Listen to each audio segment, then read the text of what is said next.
অহমিকা, ফখর, দাম্ভিকতা, আত্মপ্রসাদ। এগুলো করে কি হবে? এগুলো তো আমাদের মানায় না। আল্লাহ তাআলা বলেন, অহংকারকারীকে আল্লাহ ভালোবাসেন না। সূরা নাহল আয়াত ২৩। নবী করিম সাল্লাল্লাহু আলাইহি ওয়াসাল্লাম বলেন, এক ব্যক্তি অহংকার করে গর্বের সাথে পথ চলছিল। এমন সময় আল্লাহ তাআলা তাকে মাটির নিচে তুলিয়ে দিলেন। সে কেয়ামত পর্যন্ত মাটির নিচে তলাতে থাকবে।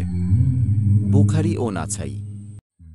নবী করিম সাল্লাল্লাহু আলাইহি ওয়াসাল্লাম আরও বলেন, কেয়ামতের দিন অত্যাচারী ও অহংকারীদের পিপীলিকা ন্যায় জুরু করা হবে এবং মানুষ তাদের পদদলিত করতে থাকবে, আর সকল দিক থেকে তাদের অপমান বেষ্টন করবে।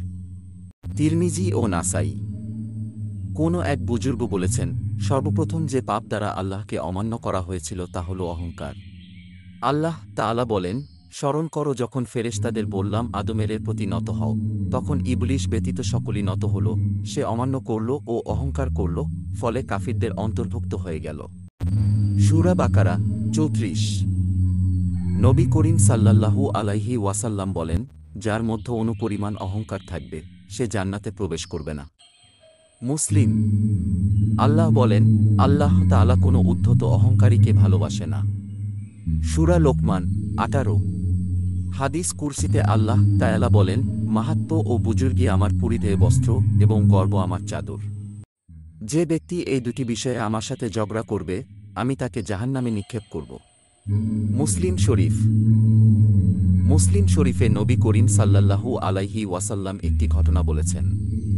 একবার জান্নাত ও জাহান্নাম মধ্যে বিতর্ক হল। জান্নাত বলল, কেন আমার এমনটি হলো যে আমার মধ্যে প্রবেশ করবে মানুষের মধ্যে যারা দুর্বল তারা ও সমাজে যারা অবহেলিত। জাহান্নাম বলল, অহংকারী এবং অত্যাচারীদের দ্বারা আমাকে অগ্রাধিকার দেওয়া হয়েছে।